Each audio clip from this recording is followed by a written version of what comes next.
Hello and welcome back to the channel.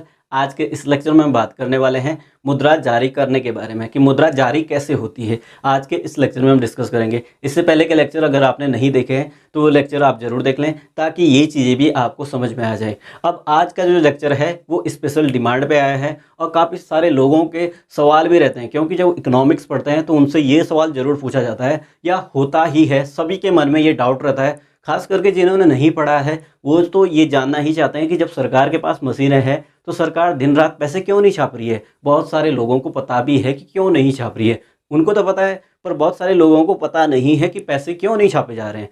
सोचते हैं कि यार सरकार के पास जब मशीनें हैं तो वो छापती क्यों नहीं रह रही है, पूरे दिन भर मतलब दिन रात पैसे क्यों नहीं छाप रही है। उन सारे सवालों के जवाब आज इस लेक्चर में हम देखेंगे कि किस प्रकार से मुद्रा जारी होती है। तो आज हम क्या पढ़ेंगे, मुद्रा जारी करना, यानी आज हम सिखाएंगे आपको मुद्रा जारी करना। मुद्रा कैसे जारी होती है और भारत में कैसे जारी होती है उसको हम देखेंगे। तो मुद्रा जारी करना आज हम सिखाएंगे आपको। तो वो चीज़ें तो मैंने बता दी कि ऐसे ऐसे सवाल हैं, कैसे कि बहुत सारे लोग सोचते हैं कि जब सरकार के पास मशीनें हैं तो वो छापती क्यों नहीं रह रही है, क्यों नहीं रह रही है। इसके सवालों के जवाब हम देखेंगे। पहले हम देख लेते हैं कि मुद्रा जारी कैसे होती है, बाद में हम काफ़ी सारे सवालों को देखेंगे कि क्यों नहीं छापे जाते हैं, क्यों छापे जाते हैं, कितने छापे जाते हैं, कैसे छापे जाते हैं, वो देखेंगे। देखो, मुद्रा अगर जारी करते हैं तो मुद्रा के जारी करने के दो तरीके हैं भारत में। भारत में अगर देखें तो मुद्रा जारी करने के दो तरीके हैं। एक है आपके अनुपातिक विधि। कौन सा है आपका? अनुपातिक विधि। एक है आपका अनुपातिक विधि और एक है आपका न्यूनतम। दूसरा क्या है? न्यूनतम निधि प्रणाली। निधि प्रणाली दूसरी क्या है? न्यूनतम निधि प्रणाली, या इसी को क्या कहा जाता है? दशमलव प्रणाली भी कहा जाता है। क्या कहा जाता है? दशमलव प्रणाली। ये आपका हो गया दो चीज़ें। अब देखो, पहले क्या होता था कि 1956 से पहले, यानी ये कब से हुआ? 1957 से। ये जो न्यूनतम निधि प्रणाली है या दशमलव प्रणाली है, ये भारत में 1957 से अपनाई गई है। ये आप याद रखेंगे कब से अपनाई गई है? 1957 से। यानी 1956 तक क्या होता था कि दोनों चीज़ें अनुपातिक विधि से चलती थी। अनुपातिक विधि का मैं मतलब बता देता हूँ कि अनुपातिक विधि का क्या मतलब होता है। अनुपातिक का मतलब होता है अनुपात के हिसाब से छापना या अनुपात के हिसाब से बनाना। अनुपातिक विधि की अगर बात करें तो अनुपात का मतलब आपको पता है कि अनुपात का क्या मतलब होता है। अनुपातिक विधि में क्या आता है? 1 रुपए का नोट और सिक्के। 1 रुपए का नोट और सिक्के ये छापे जाते हैं किस विधि से? अनुपातिक विधि से। यानी अनुपात के हिसाब से छापे जाते हैं। जितनी उनकी मात्राएं हैं उतना ही उनका वैल्यू है, उतने ही पैसे लिखे जाते हैं। जैसे निकल का जो सिक्का होता है उसकी वैल्यू उतनी ही है जितना उस पर अमाउंट लिखा है, जैसे 1 रुपये है या 10 रुपये है। वो चीज़ें हो गई। अब देखो, इसको जारी कौन करता है? इसको जारी करता है वित्त मंत्रालय। कौन जारी करता है? वित्त मंत्रालय। कौन जारी करता है? वित्त मंत्रालय। और या इसको लिख सकते हैं भारत सरकार। ठीक है, ये आपका हो गया भारत सरकार। वित्त मंत्रालय किसका है? भारत सरकार का। अब इस पर क्या है? इस पर साइन होते हैं वित्त सचिव के।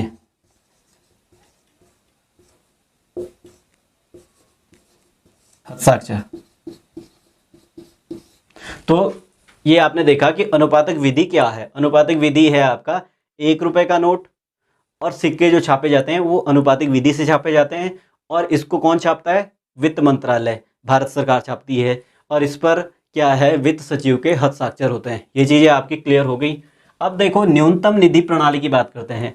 अब इससे पहले ये देखो 1957 मैंने लिखा है। 1957 से पहले जो नोटों के, देखो न्यूनतम निधि प्रणाली में आपके आते हैं, क्या आते हैं? कागजी नोट। तो कागजी नोट आपको पता चल गया कि कागजी नोट आते हैं इसमें। ठीक है, तो कागजी नोट आते हैं। कागजी नोट जारी कौन करता है? कागजी नोट जारी करता है आरबीआई। कौन जारी करता है? आरबीआई। ये चीज़ आपकी क्लियर हो गई न्यूनतम निधि प्रणाली से। अब देखो, आरबीआई किस आधार पर कागजी नोटों का निर्वहन करता है या छापता है। अब देखो कैसे छपते हैं पैसे। सबसे बड़ा सवाल यही पर है। जो सवाल कॉमेडी में लिया जाता है या हंसने मजाकिया रूप में लिया जाता है, उस सवाल का जवाब देखो किस आधार पर छापे जाते हैं। आरबीआई जो है अब जब न्यूनतम निधि प्रणाली है उस आधार पर कैसे छापती है, यहां पर क्या है 200 करोड़ रुपए, 200 करोड़, 200 करोड़ रुपए का क्या है, ये होना चाहिए इसके पास, आरबीआई के पास स्टॉक होना चाहिए स्वर्ण, किसके रूप में, स्वर्ण और प्रतिभूतियों के रूप में, स्वर्ण और प्रतिभूतियों के रूप में क्या होना चाहिए, 200 करोड़ रुपए होने चाहिए। अब देखो इसमें क्या है 115 करोड़, 115 करोड़ रुपए का क्या होना चाहिए, शुद्ध सोना,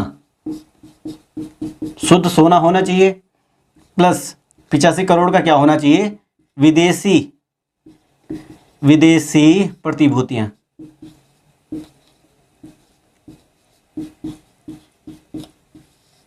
ये चीजें आपकी होनी चाहिए। क्या 115 करोड़ का सोना होना चाहिए और 85 करोड़ की क्या होनी चाहिए, विदेशी प्रतिभूतियां। तो कुल मिला के क्या है कि 200 करोड़ का रिजर्व होना चाहिए किसके पास, आरबीआई के पास, और उस आधार पर वो क्या करती है, मुद्रा को जारी करती है, यानी मुद्रा छापती है, पैसे छापती है। इस आधार पर जितना ही इसके पास पैसा हो जाता है, इतना हो जाता है, तो उस आधार पर पैसे छापे जाते हैं। अब देखो एक चीज़ देखो, छोटे से एग्जाम्पल में अगर हम लें मुद्रा जारी करने का, तो देखो आपका अकाउंट है, कहीं पर बैंक में आपका अकाउंट है, उस अकाउंट में आपके 10,000 रुपये जमा है। आपने क्या करा कि बैंक को कहा कि मुझे चेकबुक दे दो, आपको चेकबुक दे दी, चेकबुक में आपके पास 50 पेज हैं और अकाउंट में आपके कितने हैं, 10,000 रुपये। अब देखो आपने क्या करा कि एक को 10,000 रुपये दे दिए, चेक में लिखे हर 10,000 रुपये दे दिए, तो अब आप जो उन 50 पेज बचे हुए हैं उनका यूज कर पाओगे।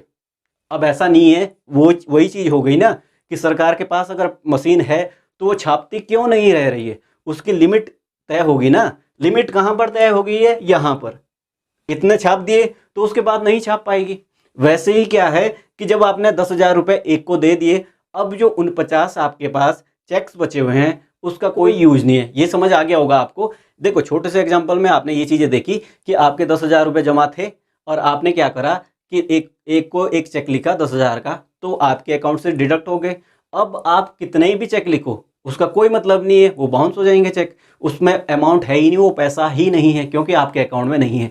ऐसे ही पैसे छापे जाते हैं, किससे, आरबीआई से। अब देखो कमाई की अगर बात करें, इनकम की अगर बात करते हैं, तो दो चीज़ें हम पढ़ते हैं। एक है आपकी अपनी इनकम, जो हमारी इनकम होती है, उसी आधार पर तो हम अकाउंट खोलते हैं, उसी आधार पर हमारे पास चेक या एटीएम होते हैं। वैसे ही क्या होता है, नेशनल इनकम होती है, जो हमने पहले पढ़ा। नेशनल इनकम कैसे होती है वो हमने पहले देखा, उसमें जीडीपी हमने देखा, एनएनपी हमने देखा, तो किस प्रकार से होती है वो चीज़ें वहाँ पर हैं।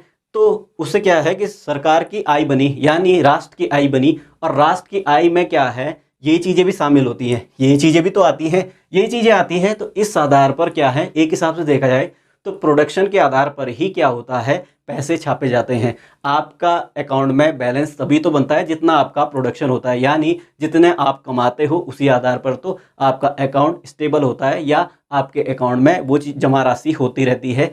तो वैसे ही क्या है, सरकार भी है, सरकार या आरबीआई की अगर बात करें वैसे ही तो है। वो एक हिसाब से देखा जाए तो बैंकों का मुखिया है तो वो किस हिसाब से पैसे छापता है, वो इसी आधार पर छापता है। जब उसके पास क्या है, 200 करोड़ रुपए का शुद्ध सोना, 115 करोड़ रुपए और 85 करोड़ की प्रतिभूतियां जब उसके पास जमा हो जाती है, तो वो उतने पैसे छाप देता है। जैसे देखो मैंने एग्जांपल दिया था 10,000 रुपये का, तो अगर आपके क्या है, कल को अगर 5,000 रुपये आपने और डाल दिए, तो अब क्या है, वो चेकबुक फिर से अब रिन्यू हो गई। अब 5,000 रुपये आप और भी काट सकते हो, किसी को अगर देने हैं तो अब चेकबुक लागू हो सकती है, क्योंकि आपके अकाउंट में क्या है, 5,000 रुपये जमा हो गए हैं। यानी क्या है कि इसी आधार पर पैसे छापे जाते हैं। तो ये आपके सवाल क्लियर हो गए होंगे कि पैसे क्यों नहीं छापे जाते हैं, मतलब अगर मशीन है तो दिन रात पैसे क्यों नहीं छापे जाते हैं। तो ये चीज़ें आपके समझ आ गई होंगी, सारे सवाल भी आपके क्लियर हो गए होंगे।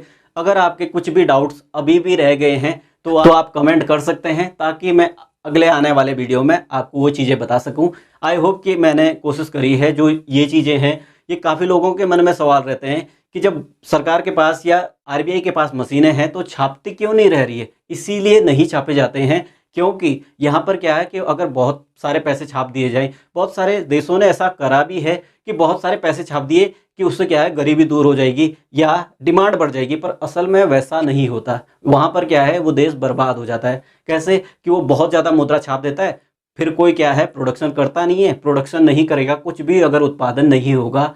अब देखो उत्पादन नहीं होगा तो फिर वही वाली स्थिति आ जाएगी ना कि बोरियों में आप पैसे ले जाओगे और जेब में आप सामान लाओगे। जब सामान ही नहीं मिलेगा तो उसकी डिमांड जब बढ़ेगी तो उसके प्राइस हाइक हो नहीं है, प्राइस बढ़ेंगे ही। जब कोई उत्पादन ही नहीं कर रहा है किसी भी चीज़ का तो उसके तो प्राइस बढ़ेंगे ही। प्राइस बढ़ेंगे तो आप कितना ही भी पैसा ले जाओ वो तो प्राइस ऊपर ऊपर बढ़ता रहेगा, दूसरा भी उतना ही पैसे लेके आ जाएगा। जब बहुत ज़्यादा पैसा जब मार्केट में हो जाता है तो इन्फ्लेशन वाली स्थिति जब आ जाती है तो वही तो होता है, सबके पास पैसा है पर उत्पादन ही नहीं है, जो चीज़ें हैं वो उपलब्ध ही नहीं है, उसके रेट तो बढ़ने ही है। इसलिए क्या है बहुत ज़्यादा पैसा भी नहीं छापा जा सकता है। ये चीज़ें आपकी क्लियर हो गई होंगी। तो मुद्रा जारी कैसे होती है वो आपने देख लिया। आई होप कि आपको ये लेक्चर समझ आ गया होगा। तो वीडियो को लाइक करें, अपने दोस्तों के साथ शेयर करें और चैनल पर नए हैं तो चैनल को सब्सक्राइब करना ना भूलें।